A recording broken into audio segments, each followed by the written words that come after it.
Baik, bismillahirrahmanirrahim. Assalamualaikum warahmatullahi wabarakatuh. Waalaikumsalam warahmatullahi wabarakatuh.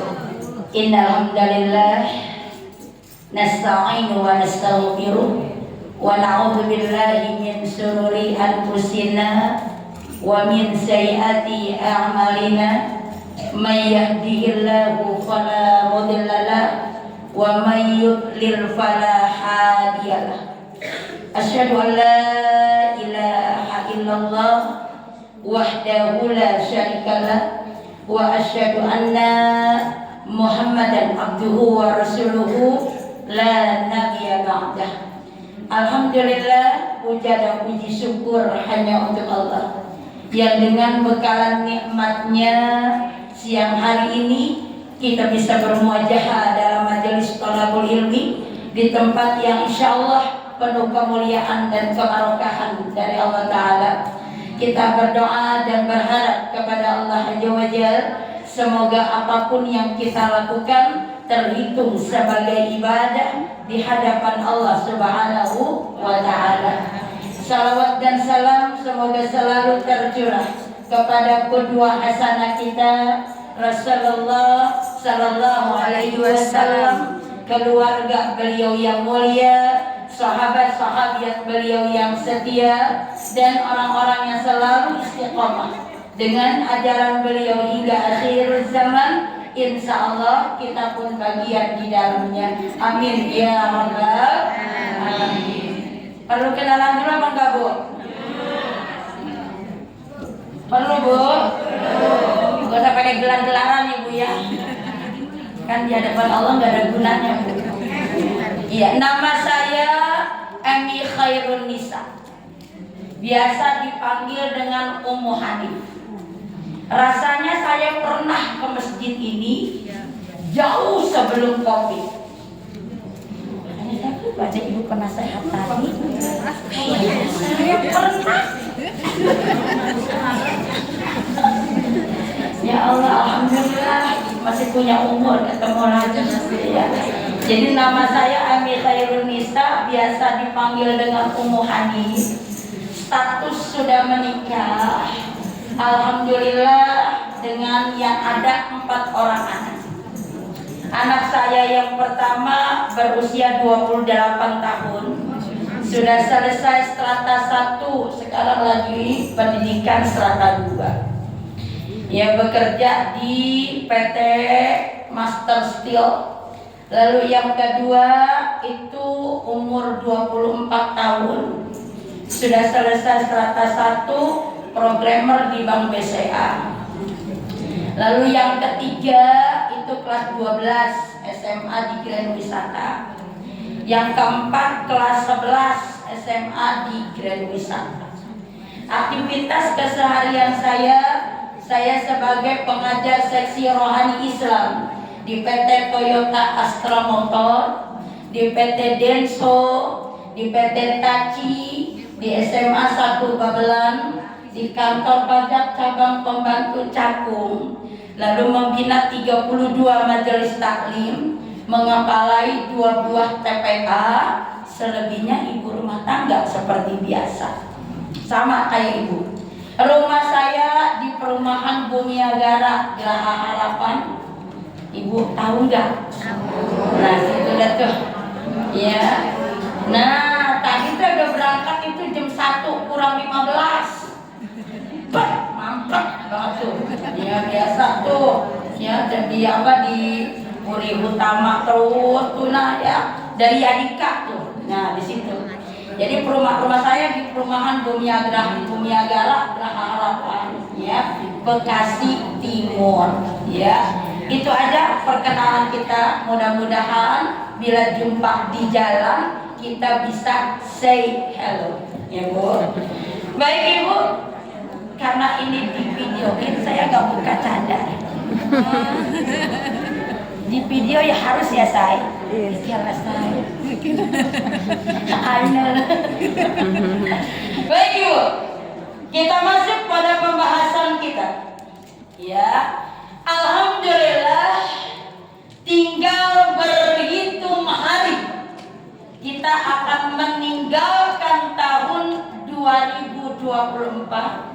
dan akan masuk pada tahun 2020. Berapa hari lagi, Bu? 30. Insya Allah 30 hari lagi. Saya bilang insya Allah, karena belum tentu kita punya umur melewati walau 30 hari. Ya, Bu. Jadi insya Allah tinggal 30 hari lagi kita akan menyelesaikan tahun 2024 dan akan masuk pada tahun 2020. Maka sadari oleh kita, dengan terjadinya pergantian tahun tersebut, angka pada umur kita makin besar. Ya kan, Bu? Tahun ini 54, tahun depan umur kita 55, nggak mungkin 53. Tahun lusa 56, nggak mungkin jadi 52, gitu loh. Jadi dengan terjadinya pergantian tahun, angka pada umur kita makin besar, gitu. Hakikatnya kitanya makin tua, berkurang jatah hidup di dunia. Konsekuensinya semakin mendekatkan pada kematian. Jadi ganti tahun, angka pada umur kita makin besar, kitanya makin tua, berkurang jatah hidup di dunia. Kenapa berkurang, Bu? Dalam satu hadis Rasulullah riwayat Ibnu Majah dengan sanad yang sahih, Rasulullah bersabda, sesungguhnya umur umatku antara 60 sampai 70 tahun, koma. Iya, itu koma, emang hadisnya begitu. Dan tidak banyak yang melebihi itu. Berarti yang lebih dari 70 ada, nyampe 100 juga ada, tapi enggak banyak. Kebanyakan lazim wajarnya umur umatnya Rasulullah berada di range 60 nyampe 70 tahun. Yang dibuktikan Rasulullah sendiri wafat di usia berapa tahun, Bu? 63 tahun. Aisyah wafat di usia berapa tahun, Bu? 67. Khadijah wafat di usia berapa tahun? 65. Yang bisa jawab boleh pulang sebenarnya.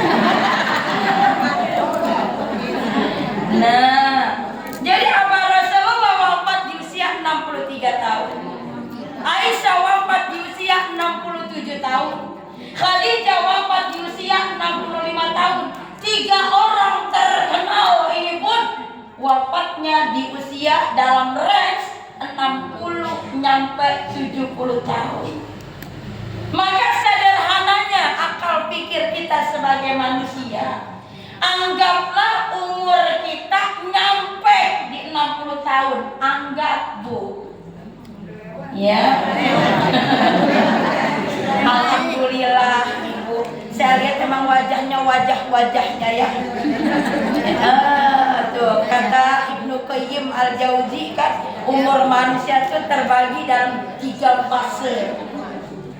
Ya, 4 fase malah ya. 1 fase aulad, fase anak-anak dari lahir nyampe balik.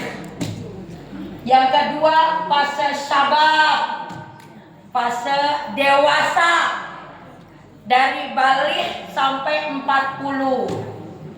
Yang ketiga fase kuhul, fase tua, 40 nyampe 60 tahun. Yang keempat fase suyuh, artinya fase kelemahan, 60 tahun ke atas. Nah kalau berarti fase-fasenya masuk fase-fase tua. Kalau kita akui fase tua yang perlahan tapi pasti akan masuk pada fase suyuh, apakah pantas kita santai-santai? Masih pantaskah kita tenang-tenang? Kelewat sholat tahajud tenang, nggak baca zikir pagi sore tenang, hari ini nggak baca Quran tenang, masih pantas bu? Ibu jawab sendiri kan? Nah kata Rasulullah, Allah melaknat yang orang-orang udah tahu tapi nggak ngerjain. Nah lu kata kenapa gua ngaji hari ini ya? Nah ya betul. Jadi katakan tadi, anggaplah umur kita 60 tahun, anggap ibu. Karena masalah umur itu rahasia Allah. Yang kata Rasulullah, jodoh, rezeki, maut, rahasia Allah. Salah satu bentuk rezeki itu adalah umur.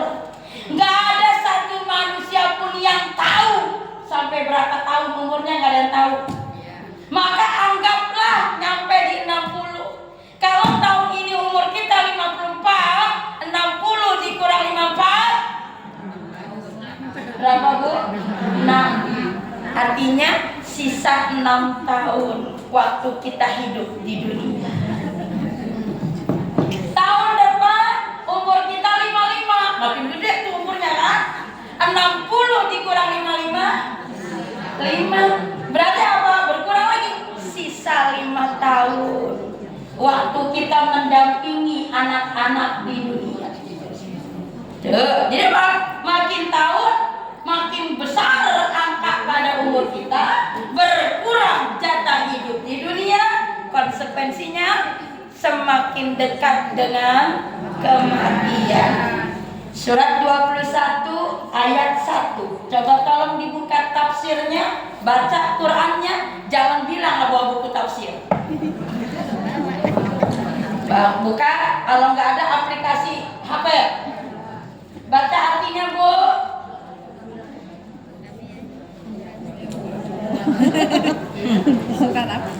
Surat 21 ayat 1. Kasih mic. Soalnya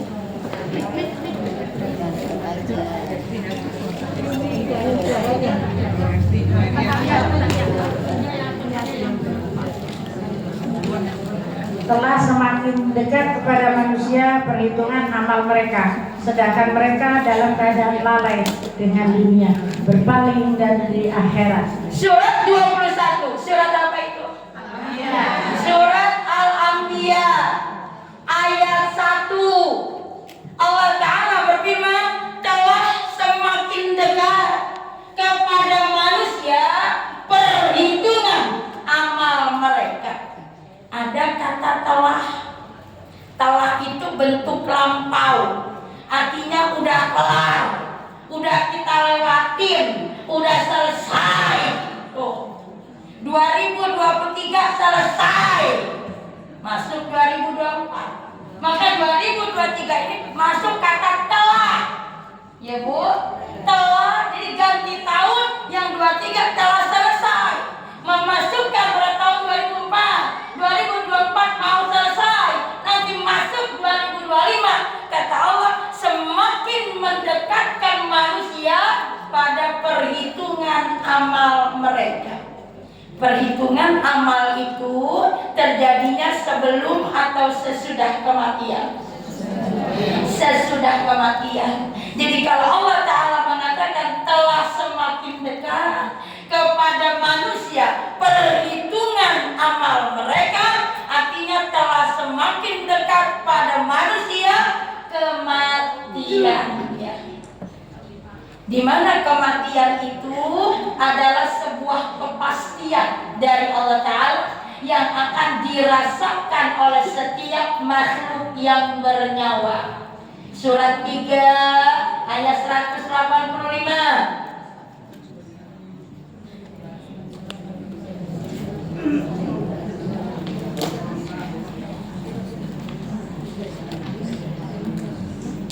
Buka lagi baca 185. Setiap yang bernyawa akan merasakan mati, dan hanya pada hari kiamat sajalah diberikan dengan sempurna balasanmu. Barang siapa dijauhkan dari neraka dan dimasukkan ke dalam surga, sungguh dia memperoleh kemenangan. Kehidupan dunia hanyalah kesenangan yang memberdaya. Surat 3, surat apa itu? Ali Imran ayat 185. Allah Ta'ala berfirman, kullu nafsin dha'iqatul maut. Setiap yang bernyawa akan merasakan mati. Ada kata setiap. Berarti apa? Kematian itu pasti akan dirasakan oleh siapapun yang bernyawa. Yang realisasinya pasti akan dirasakan oleh tumbuhan dimanapun caranya. Dirasakan oleh hewan apapun sebabnya. Dirasakan oleh manusia baik yang tua ataupun yang muda, baik yang sehat ataupun yang sakit, ya. Baik laki-laki ataupun perempuan. Jangan pernah kita berasumsi umur saya baru ada 42 masih lama matinya. Buka mata kita. Enggak jarang yang muda mendahului yang tua. Kita bilang lagi, oh saya dokter, protektif dengan kesehatan. Saya selalu jaga kesehatan. Buka mata kita. Enggak sedikit yang sehat mendahului yang sakit. Nah, itu Allah rahasiakan kematian kita. Allah rahasiakan waktu kematian kita. Allah rahasiakan tempat kematian kita. Allah rahasiakan sebab kematian kita. Walau Allah rahasiakan, judulnya setiap kita pasti mati. Kenapa setiap kita pasti mati, Bu? Jawabannya ada di surat 7 ayat 34. Buka lagi baca.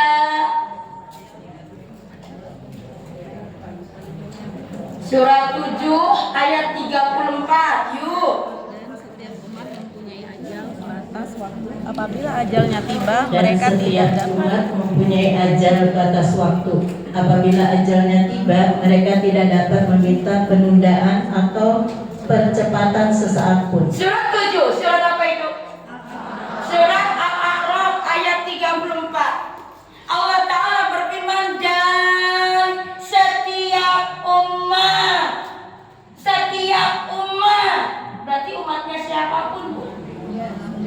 Sejak umatnya Nabi Isa alaihissalam, Nabi Musa alaihissalam, sampai kepada umatnya Rasulullah sallallahu alaihi wasallam, kata Allah mempunyai ajal. Arti ajal adalah batas waktu, sinonimnya adalah batas umur. Berarti setiap kita sudah dibatasi umurnya oleh Allah. Akhir dari umur itu adalah kematian. Yang kata Allah, apabila ajalnya tiba, artinya apabila kematiannya tiba, mereka, berarti jamaah siapapun, tidak bisa meminta penundaan atau percepatan sesaat pun. Udah sesaat pakai pun loh. Berarti setiap kita punya batas umur. Bila umur kita selesai, datang kematian itu, kita nggak bisa minta penundaan atau percepatan. Siap nggak siap, setakut apapun kita harus hadapi. Surat 62 ayat 8. Yo, baca lagi. Surat 62 ayat 8. Katakanlah sesuatu kematian yang kamu lari daripadanya. Ia pasti menemui kamu. Kemudian kamu akan dikembalikan kepada Allah. yang mengetahui yang goib dan yang nyata. Lalu Dia berikan kepadamu apa yang telah kamu kerjakan. Surat 62, surat apa itu? Al-Jumu'ah ayat 8. Kita baca ya. Allah Ta'ala berfirman, katakanlah sesungguhnya kematian yang kamu lari daripadanya, ia itu kematian pasti menemui kamu. Perhatikan Ibu, Allah berfirman menggunakan kata lari. Apa maksudnya lari? Menghindar. Apa alasan menghindar? Takut. Berarti apa? Allah sangat tahu bahwa setiap hambanya nggak ada yang siap untuk mati. Setiap hambanya takut akan mati. Tapi siap enggak siap, setakut apapun kita, kata Allah, iya itu kematian pasti menemui kamu. Sadari Ibu. Jadi setiap terjadinya ganti tahun, angka pada umur kita makin besar, kitabnya makin tua, maka berkurang jatah hidup di dunia, semakin dekat dengan kematian. Di mana kematian ini adalah kepastian dari Allah Ta'ala, yang siap enggak siap, setakut apapun kita pasti mati. Sadari, setiap kita pasti mati. Ya, dan setiap kita juga menginginkan kehidupan kita itu baik dunia dan akhirat. Ya kan begitu, Bu? Jadi kita tahu kok ganti tahun itu tambah tua, berkurang jatah hidup di dunia, semakin dekat dengan kematian, tahu semuanya. Ya, dan kita pun menginginkan kehidupan kita baik di dunia ataupun di akhirat. Ada Aisyah. Siapa yang dapat traktir saya ya?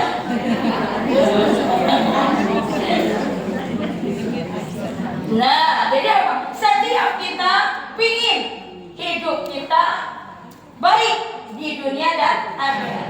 Hidup di dunia dan akhirat dalam keadaan baik bukan sekedar keinginan kita, tapi ternyata diperintahkan oleh Allah Ta'ala dalam surat 28 ayat 77. Ini sengaja banyak ayat ya Bu, biar gak ngantuk ya, biar jadi buka. Dan itu meminimalisir sifat lupa, sifat pikun di usia-usia tua.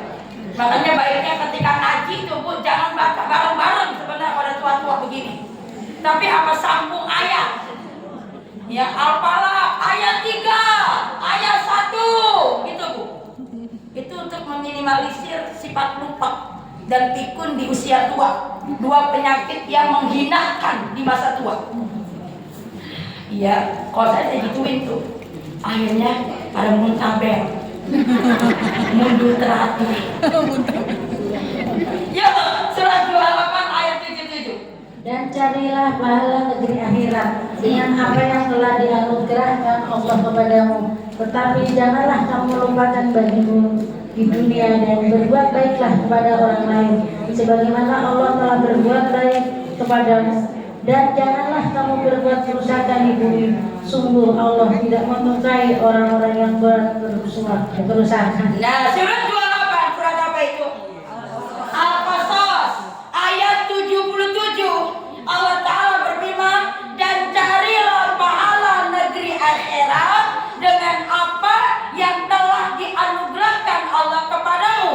Tetapi jangan pula kamu lupakan bagianmu di dunia, dan berbuat baiklah kepada orang lain sebagaimana Allah telah berbuat baik kepadamu. Kata Allah, cari kebagusan akhirat, jangan lupakan bagianmu di dunia.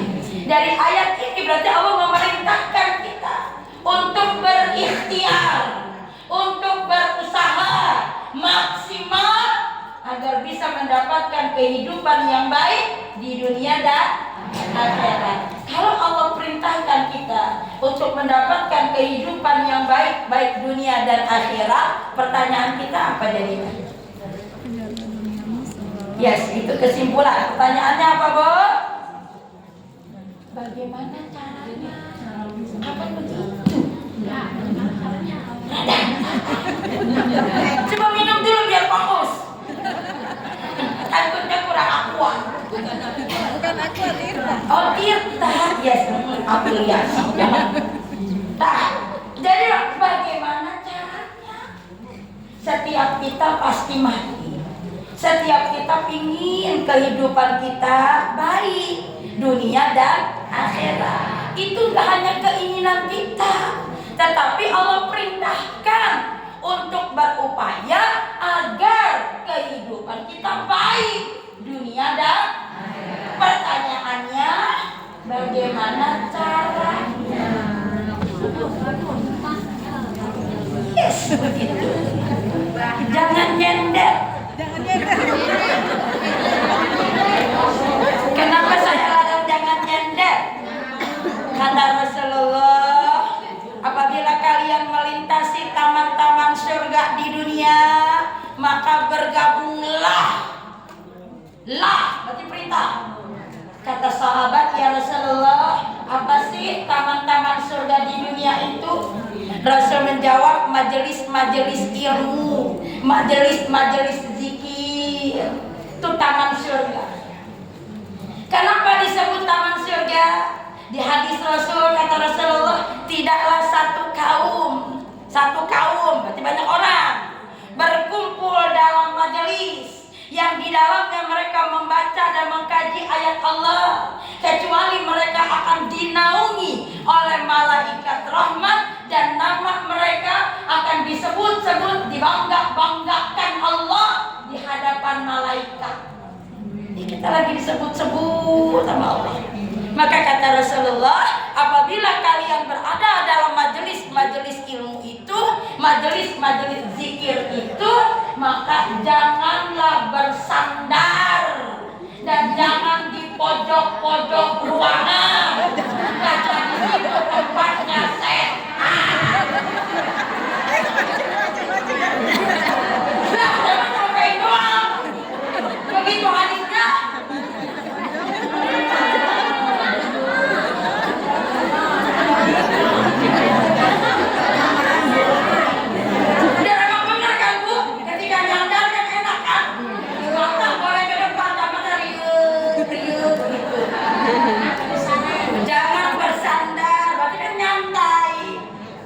Pojok ruangan nyantai.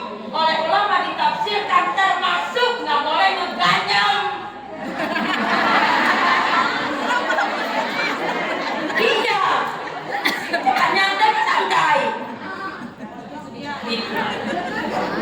Coba efeknya apa? Perutnya kenyang, angkuh semua lagi, matanya riup-riup.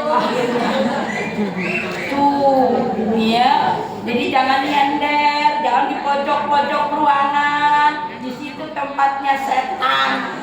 Sayyidina Ali bin Abi Thalib berkata, ikat ilmu itu dengan mencatat. Kenapa suruh catat? Karena manusia itu makhluk yang suka lupa.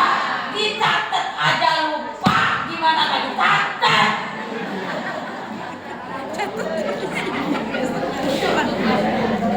Kata orang saya tuh galak loh kalau ngajar. Apa adanya? Nggak apa-apa deh tuh. Iya, alhamdulillah orang kalau saya marah nggak ngerti saya marah.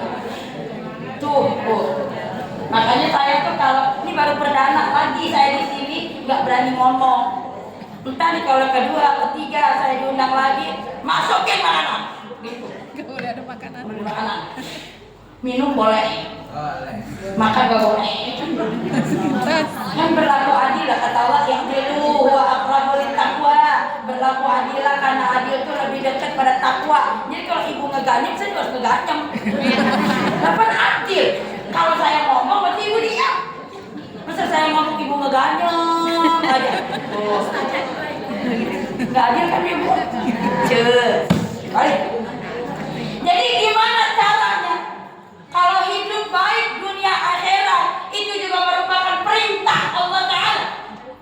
Pertanyaannya, gimana caranya? Satu, jaga iman dan ketakwaan kepada Allah. Ini kunci nih Bu nih. Ini kuncinya ini tauhid. Jaga iman dan berarti yang kedua. Terakhir harus saya kasih question. Yang nggak bisa jawab nggak boleh pulang. Beberes, ya kan? Jaga iman dan ketakwaan. Ada dua ya Bu. Jaga iman artinya jaga keyakinan kita bahwa hanya Allah sajalah Tuhan yang berhak untuk diibadahi. Realisasinya dia tidak mengakui ada sesuatu atau seseorang yang bisa kasih pertolongan dan perlindungan. Nggak ngakui. Berarti apa? Dia nggak ngakuin adanya hari baik, tanggal baik, tahun baik. Karena semuanya baik. Nggak ngakuin adanya apa? Orang pintar, guru spiritual. Nggak ngakuin. Kalau masih begitu, mau hajatan, datengin orang pintar. Bahasanya, Yai, anak saya mau nikah. Baiknya hari apa? Coba lihat namanya, saya hitung. Nah, tidak bisa. Berarti kita udah minta pertolongan pada selain Allah. Romo, saya mau nikahin anak. Apa amalan yang saya lakukan biar tercegah dari segala bala dan musibah? Katanya dibilangin tusuk cabai sama bawang. Ucap. Ayo Siri, lempar underwearnya.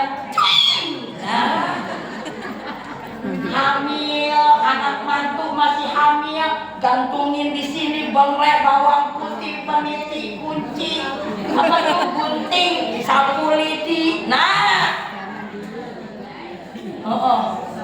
zaman dulu tuh katanya. Sekarang tuh masih ada. Itu kalau masih kita berkeyakinan seperti itu, berarti kita telah melakukan kesyirikan kepada Allah. Artinya kita masih mengakui ada sesuatu atau seseorang yang bisa kasih pertolongan dan perlindungan. Padahal dalam sholat kita mengatakan iya karena budua, iya karena sa'in. Hanya padamu lah aku mohon pertolongan dan perlindungan. Berarti cukup pada Allah saja. Jaga iman. Berarti kita hanya mengakui Allah saja yang berhak untuk diibadahi. Allah saja yang bisa kasih pertolongan dan perlindungan dan ketakwaan. Arti takwa adalah rasa takut kepada Allah. Bentukannya adalah hati-hati. Ibnu Qayyim al-Jauzi berkata, takutlah kalian kepada Allah. Artinya bertakwalah kalian kepada Allah dalam ucapan kalian, dalam perbuatan kalian, dalam kesendirian kalian. Karena Allah selalu mengawasi kalian. Surat 3 ayat 5, 26, 218 sampai 219, 57 ayat 4, 89 ayat 4.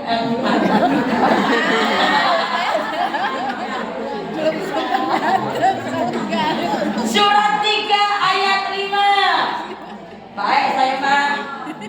Hayo dibuka. Surat 3 ayat 5. Bagi Allah Bagi tidak ada Allah tidak ada sesuatu pun yang tersembunyi di bumi dan di langit. Surat 3, surat apa itu? Al-Imran ayat 5. Perhatikan Ibu. Allah Ta'ala berfirman, bagi Allah. Dengan kesombongan kan Bu? Allah berhak sombong. Yang dari qudsi kata Allah, sombong itu selendang. Baru selendang doang, belum bajunya. Jadi bagi Allah, kata Iya. Bagi Allah, kata Allah, tidak ada sesuatu pun. Udah sesuatu pun. Berarti sekecil apapun yang tersembunyi, baik di bumi dan di langit. Artinya apa? Sekecil apapun dalam penglihatan dan pengetahuannya Allah. Makanya kata Rasulullah apa? Allah Maha tahu yang tersurat dan yang tersirat. Berikut 26 ayat 218 sampai 219.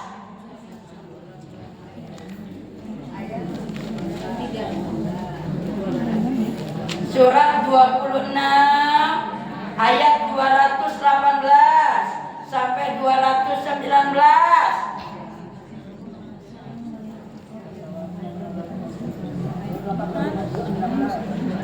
Yang melihat engkau ketika engkau berdiri untuk sholat dan melihat perubahan gerakan badanmu di antara orang-orang yang sujud. Surat 26, surat apa itu?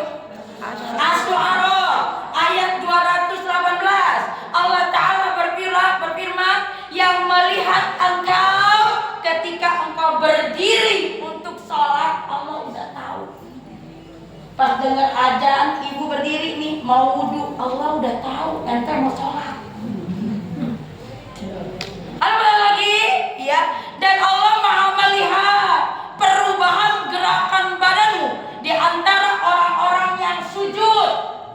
Perhatikan, orang kalau udah sujud kan gak akan bisa lihat kiri kanannya, tapi Allah lihat. Berarti apa? Manusia boleh gak lihat, tapi Allah lihat. Sampai terkait bab sholat kata Rasulullah, seburuk-buruk pencuri adalah yang mencuri dalam sholatnya. Pencuri ada yang baik nggak bu? Enggak, kan buruk semua. Tapi dia lebih buruk dari pencuri. Seburuk-buruk pencuri berarti lebih buruk dari pencuri, yaitu orang yang mencuri dalam sholatnya. Sahabat bilang, bagaimana ya Rasulullah? Maksudnya orang yang tahu siapa di sampingnya. Tahu nih kalau terawih kan gitu biasanya. Ini lagi sholat nih kosong safnya nih. Begitu Allahu Akbar, mata sih ke depan akal gini. Oh ibu si A. Nah itu pencuri dalam sholat. Lebih buruk dari pencuri.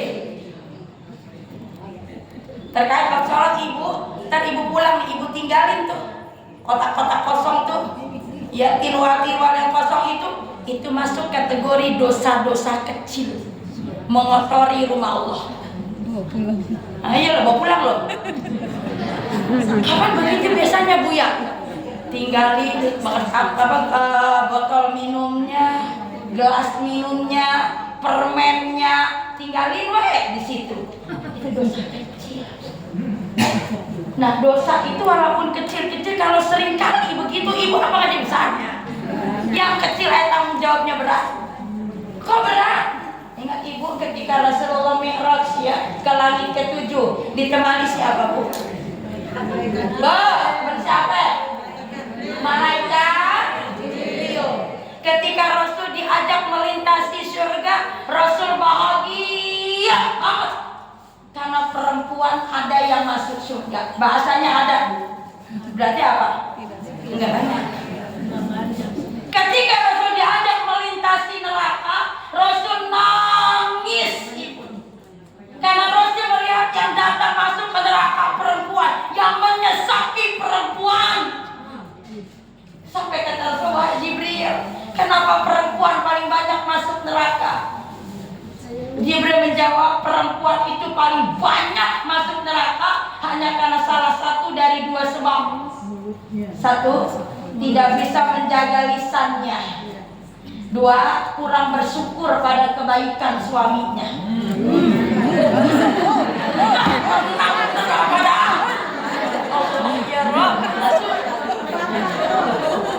Kata Rasulullah, ya Jibril, bagaimana masuk kurang bersyukur pada kebaikan suaminya?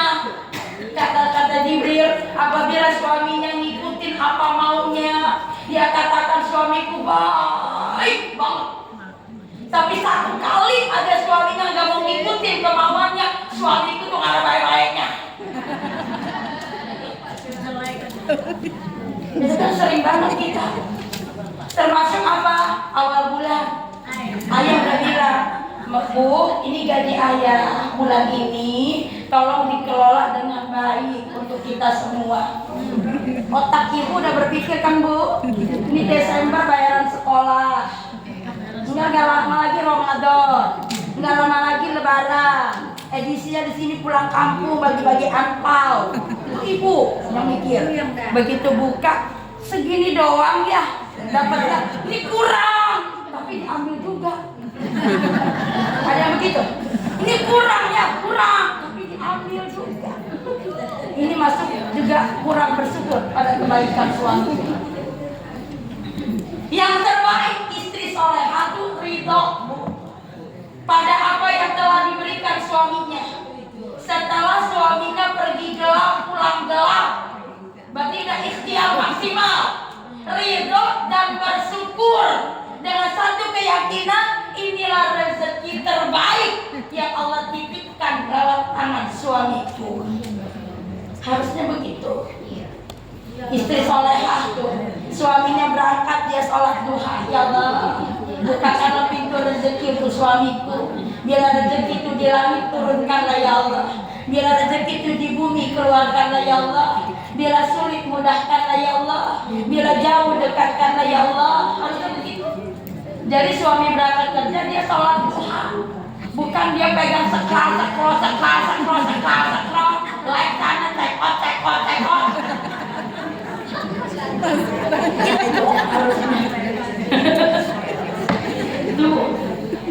Lalu suami soleh enggak, suami yang soleh nggak boleh menceritakan aib kekurangan istrinya walau pada ibu kandungnya sendiri.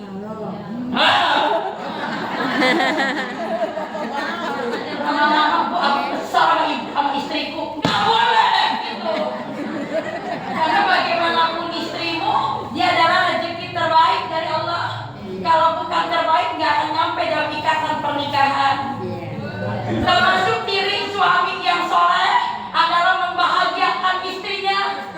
Sayyidina Ali bin Abi Thalib berkata, apabila engkau tidak bisa membahagiakan istrimu dengan hartamu, maka jangan buat dia menangis. Senangkan istri itu, senangkan, Bu. Menyenangkan tuh nggak mau dengan duit, tapi dengan perhatian. Karena rezeki suami baik buruknya tergantung pada akhlak suami pada istrinya.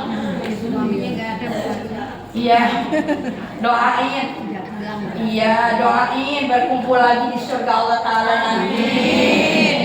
Tuh, jadi apa bahagiakan? Ya, istri itu bahagiakan. Kalau dibahagiakan makin baik rezeki suami. Termasuk juga suami yang soleh itu ada membahagiakan istrinya. Apa tuh kata Rasulullah, keberkahan seorang istri adalah yang menawarkan malamnya untuk suaminya.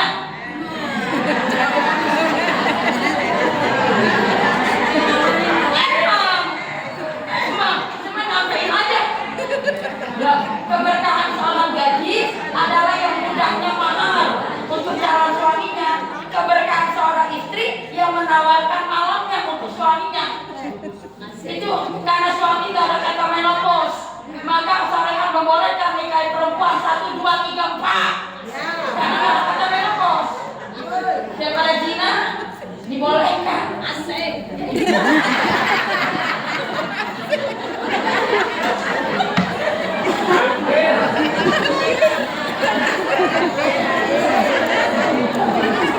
Tapi suami yang soleh juga dalam rangka membahagiakan istri, Ibu sadari. Para suami dia sadar, Bu, umur dia sudah tua, dia kurang tenaga, tahu dia. Tapi tetap kewajiban membahagiakan istri. Maka untuk membahagiakan secara biologis nggak boleh pakai pola teh celup.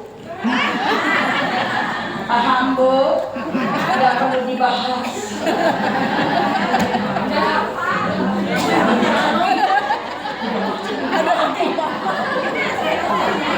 Balik ya, Bu.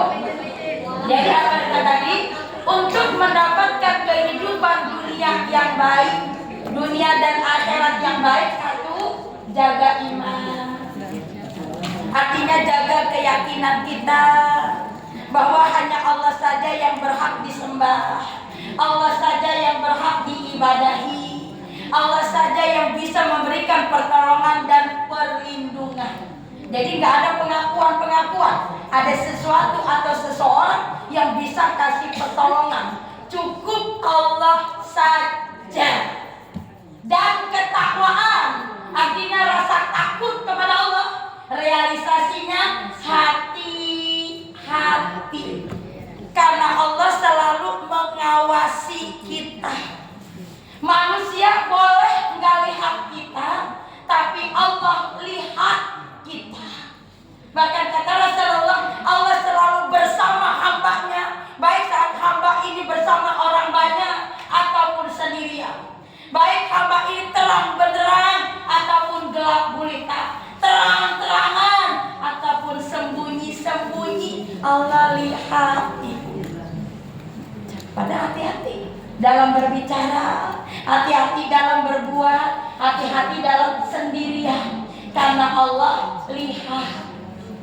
Dan bertakwa atau hati-hati ini Bu, Allah perintahkan dalam surat 3 ayat 102.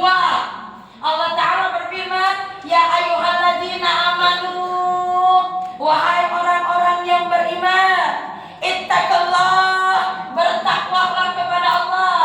Artinya takutlah kepada Allah. Realisasinya hati-hati pada Allah. Berarti apa, mau ngomong dipikir dulu, mau berbuat dipikir dulu, karena Allah selalu lihat. Dan tidak ada sekecil apapun perbuatan yang terlepas dari pandangan Allah, tetap tercatat dan akan peroleh ganjaran. Paham Bu? Jadi jangan lagi ada lagi mau ngaji nih, kita bilang, gue nih kalau nggak diributin di grup nih gue kagak dateng. Saya aja diributin, ya udah gue dateng dah. Nggak ngomong tuh Bu, dalam hati suara itu Allah tahu. Ibu duduk jejak di sini nih, nggak ngomong, dalam hati tuh Ustazah sok banget suka buat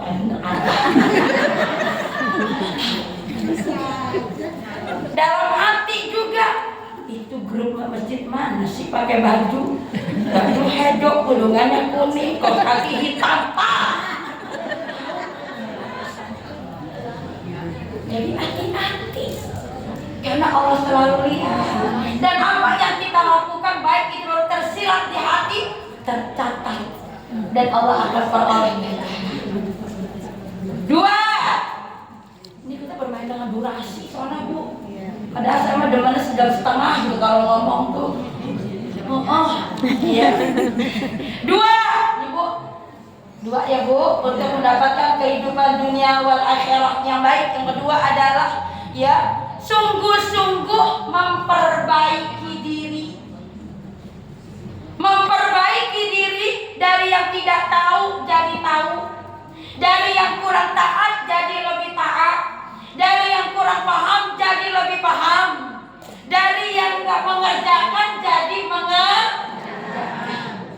Kenapa demikian? Karena kata Rasulullah, beruntunglah orang yang hari ini lebih baik dari kemarin, merugilah orang yang hari ini sama dengan kemarin, celakalah orang yang hari ini lebih buruk dari kemarin.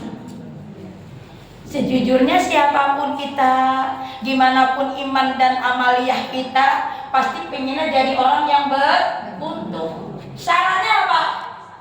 Berdasarkan hadis tadi, syaratnya untuk peroleh keberuntungan apa?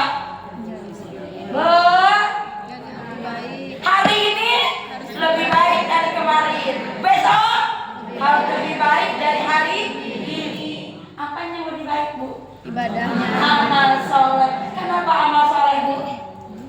Karena saat kita mati, harta yang kita tumpuk dan kita banggakan akan kita tinggalkan. Orang-orang yang mencintai kita nggak mau nemenin di kuburan. Suami yang bilang cinta pun nggak mau nginep di kuburan. Istri yang bilang cinta pun nggak mau nemenin di kuburan. Yang nemenin siapa? Jadi yang lebih baik adalah amal soleh. Amal soleh itu semua kebaikan itu Bu, selagi lillahi ta'ala, dia adalah amal soleh. Ibu datang ngaji lillahi ta'ala, itu amal soleh. Ibu duduk lillahi ta'ala, itu jadi amal soleh. Keringat ibu akan jadi saksi di yaumil akhir. Apa yang ibu tulis itu amal soleh. Ibu terhitung sedekah. Dan Allah sangat cinta kepada orang yang beramal soleh, berbuat baik. Surat 2 ayat 195.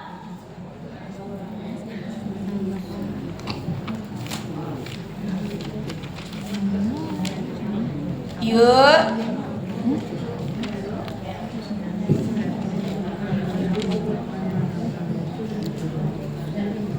Dan infakkanlah hartamu di jalan Allah, dan janganlah kamu jatuhkan diri sendiri ke dalam kebiasaan dengan tangan sendiri. Dan berbuat baiklah, sungguh Allah menyukai orang-orang yang berbuat Dan baik. surat 2 Al-Baqarah ayat 195, Allah Ta'ala berfirman, dan berbuat baiklah. Perintah tertulis dalam Quran, hukumnya wajib. Istri taat sama suami, suami beramanah kepada istri, orang tua beramanah kepada anak, bersyukur dengan rezeki yang Allah titipkan pada kita, itu adalah kebaikan. Kata Allah, sungguh Allah menyukai, mencintai orang-orang yang berbuat baik. Berarti apa Bu? Semakin kita merubah diri kita baik, maka akan semakin banyak Allah datangkan hal-hal baik dalam diri dan hidup kita. Kenapa? Karena Allah sudah berjanji dalam surat 55 ayat 60.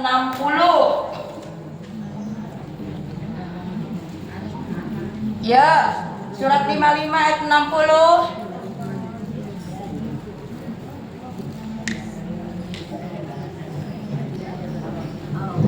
Tidak ada balasan untuk kebaikan selain kebaikan pula. Surat 55 surat Ar-Rahman ayat 60, Allah Ta'ala berfirman, hal jazaa'ul ihsani ilal ihsan. Kata Allah, enggak ada balasan untuk kebaikan kecuali kebaikan pula. Jadi saat kita merubah diri kita menjadi baik, Allah akan balas dengan kebaikan. Bentuknya akan banyak hal-hal baik datang dalam diri dan kehidupan kita. Maka tugas kita apa? Teruslah berikhtiar untuk menjadi lebih baik. 3, memperbanyak amal soleh. Kalau dibahasakan memperbanyak amal soleh, berarti dengan amalan-amalan sunnah. Karena amalan wajib sudah ditentukan, kita tinggal ngikutin, ngerjain. Kalau memperbanyak amal soleh, artinya dengan amalan-amalan sunnah.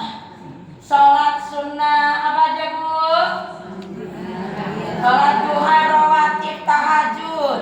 Kata Rasulullah, sungguh kuburan itu dipenuhi dengan kegelapan. Allah akan meneranginya dengan sholatku atas mereka. Maka kerjakanlah sholat wajib pada waktunya dan perbanyak sholat-sholat sunnah. Karena sholat itu menjadi penerang. Berarti kalau kita pengen beruntung dunia dan akhirat terhadap sholat waktu, pada sholat wajib, kata Rasulullah, seutama-utama pekerjaan saat azan adalah menjawab azan. Seutama pekerjaan selesai azan adalah mengerjakan sholat. Jadi kalau udah paham pengen beruntung dunia akhirat kita, ketika dengar azan gak ada lagi bilang tar. Sholat zuhur jam 2, tar. Asar sekalian mandi sore, isya tar sekalian tahajud.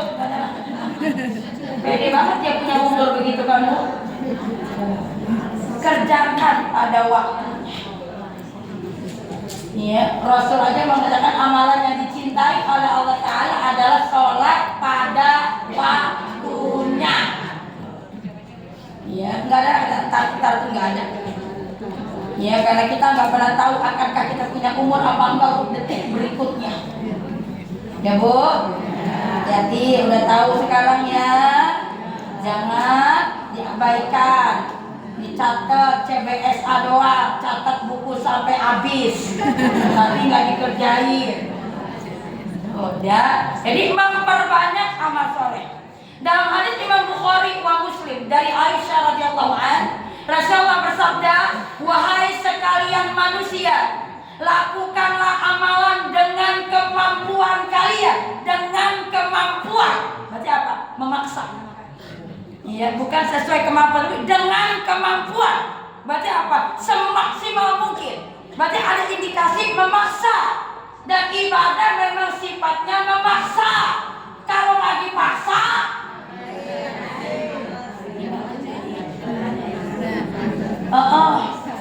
sholat aja kan, bentaran deh kaki selonjoran dulu, selonjoran. Kayaknya lapar, makan dulu dah. Habis makan nasinya belum turun, rebahan dah. Tidur 10 menit aja dah. Kadang kalau yang masih muda nanggung, lagi live nih, 5 menit lagi kelar nih live-nya. Udah Shopee live-nya berhenti, dia langsung masuk TikTok live lagi. Kapan kelarnya kan? Nah, ya. Jadi kata Rasul, wahai sekalian manusia, lakukanlah, berarti perintah, amalan dengan kemampuan kalian, berarti memaksa. Karena sifat ibadah emang dipaksa. Kalau nggak dipaksa nggak akan bisa. Karena Allah tidak akan bosan sampai kalian bosan dengan amalan tersebut. Tapi ketika kita bosan, kata ulama, beralihlah kepada amalan yang lain. Misalnya ngapalin Quran susah, bener dah, ya, maka beralih ke tilawah Quran yang banyak. Tahajud, ya Allah, mata gua ngantuk banget, capek banget badan, kayak ganti ke duha, jangan ditoleransi, ya Bu. Jadi kalau tahajud kita lemah, kita beralih ke duha, satu misal. Kalau ngapalin Quran lemah, beralih ke tilawah Quran yang banyak agar amalan kita tidak minus, ya. Kalau Imam Hasan Al-Basri berkata, apabila engkau tidak bisa melakukan satu amalan di malam hari, maka beramalah di siang hari. Kalau di siang hari nggak bisa, maka lakukan amalan di malam hari. Berarti apa? Nggak ada kata nggak bisa. Harus. Makanya dengan kemampuan kalian. Ya. Jadi kata tadi, perbanyak amal paksa. Yang keempat, ya, selalu berzikir kepada Allah Ta'ala. Harapannya apa Bu? Ketika ajal kita tiba, kita sedang berzikir kepada Allah. Berzikir kepada Allah Ta'ala, ya, bisa kita lihat dalam surat 33 ayat 41. Ini banyak ayat, satu aja dah. Surat 33 ayat 41. Yuk. Wahai orang-orang yang beriman, ingatlah kepada Allah dengan mengingat namanya sebanyak-banyaknya. Ya, surat 33, surat Al-Ahzab ayat 41. Allah Ta'ala berfirman, kata Allah, mana saya nggak ketemu, ini dia. Wahai orang-orang yang beriman, ingatlah Allah. Tuh, dengan mengingat namanya sebanyak-banyaknya. Berarti sebanyak-banyak kita mampu ucapkan. Cuma dia bukan diucapkan. Yang dalam satu hadis Rasulullah riwayat Imam Ahmad, kata Rasulullah, barang siapa yang memperbanyak istighfar, dikira istighfar dulu, ya, niscaya Allah akan memberikan jalan keluar bagi setiap kesedihannya, kelampangan bagi setiap kesempitannya, dan rezeki dari arah yang tidak disangka-sangka. Ini kan kita banget kan Bu. Jadi saat rezeki kita susah, itu kurang istighfar. Ya. Saat kita udah kerja keras, itu rezeki kurang istighfar. Kenapa? Maksiat kita telah melampaui batas, permohonan ampun kita masih berbatas. Di hadis Rasulullah At-Tabrani, kata Rasulullah, sesungguhnya hamba Allah yang paling mulia di hari kiamat nanti. Pengen Bu? Nah, konsentrasinya sudah buyar. Sesungguhnya hamba Allah yang paling mulia pada hari kiamat nanti adalah, kata Rasul, alhamdulillah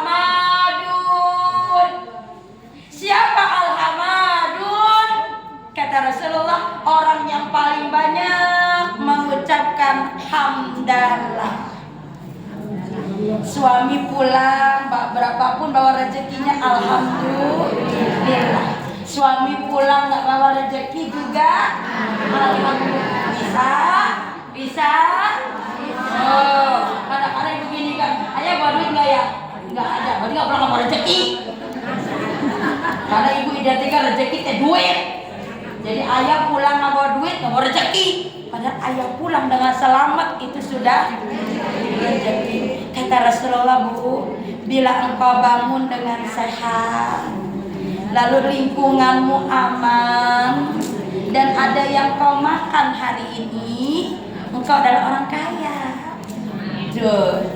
Berarti apa kekayaan itu bukan dengan berlimpahnya harta, tapi kekayaan itu hidup mewah, kekayaan yang mahal, badan kita sehat, pikir kita tenang, kita ibadah dengan nyaman, keluarga mencintai kita, teman-teman support kita, itu hidup mewah. Jadi bukan mobil yang bererok, tabungan yang miliaran, rumah yang bak istana, enggak. Tapi dikatakan ya pikiran yang tenang, itu ya hidup mewah. Nah, untuk tenang kuncinya ala bizikrillahi tatmainul qulub. Hanya dengan berzikir kepada Allah, misal istighfar, hamdalah, hati kita menjadi tenang. Ya, dan yang terakhir adalah berdoa. Kenapa doa? Karena kata Rasul tidak ada kekuatan yang bisa mengalahkan kekuatan doa. Doa untuk meminta kebaikan dunia wal akhirat adalah Rabbana atina fid dunya hasanah wa fil akhirati hasanah wa qina adzabannar. Doa minta dikabulkan, dia didirikan hidup baik dunia dan akhirat. Ya, dan Allah menjanjikan akan mengabulkan semua doa-doa kita selagi kita mintanya kepada Allah. Jadi ada berapa, Bu, ikhtiar kita untuk mendapatkan kebaikan dunia dan akhirat? Satu, jaga iman dan ketakwaan. Dua, perbaiki diri. Tiga, perbanyak amal soleh. Empat, selalu berzikir. Lima, berdoa. Alhamdulillah, tinggal realisasikan dalam kehidupan kita sehari-hari. Ya, akhirul kalam ibu, sebelum kita sudahi, ya, kewajiban muslim dengan muslim lainnya adalah saling mendoakan. Ini Bu Haja Iis Lestiawati mana? Oh tadi, ya. Nah, ya, kewajiban muslim adalah saling mendoakan ibu. Kita memohon kebaikan dari Allah Ta'ala, ya, dengan berwasilah kepada suratul Fatihah. Kita memohon dengan fadilah suratul Fatihah yang kita khususkan untuk Ibu Haja Iis Lestiawati yang saat ini sedang sakit. Semoga dengan fadilah suratul Fatihah Allah angkat penyakitnya. Amin. Allah berikan kemudahan dalam pengobatannya. Amin. Allah berikan kesehatan yang sempurna tanpa meninggalkan penyakit lainnya. Amin. Allah berkahi sehat dan umurnya. Amin. Dan dalam ketentuan yang terbaik dari Allah Ta'ala. Ila hadratin Nabi Sallallahu Alaihi Wasallam bi barakatil Quran. Al-Fatihah. A'udzu billahi minasyaitonir rajim. Bismillahirrahmanirrahim. Alhamdulillahi rabbil alamin. Ar-Rahmanir Rahim. Maliki yaumiddin.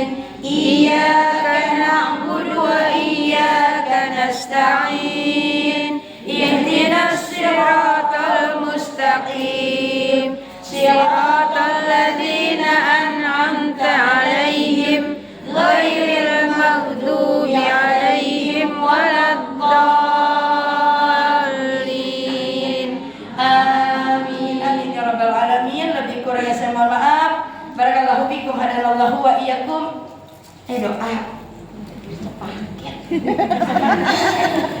Baik Ibu, sebelum kita tinggalkan tempat, insyaallah penuh kemuliaan dan keberkahan dari Allah Ta'ala. Tidak mustahil selama kita duduk, pasti Bu ada salah, hilaf dan dosa.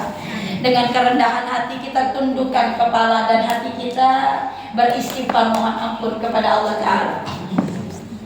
Astaghfirullahaladzim, Astaghfirullahaladzim, Astaghfirullahaladzim wa atubu ilaih.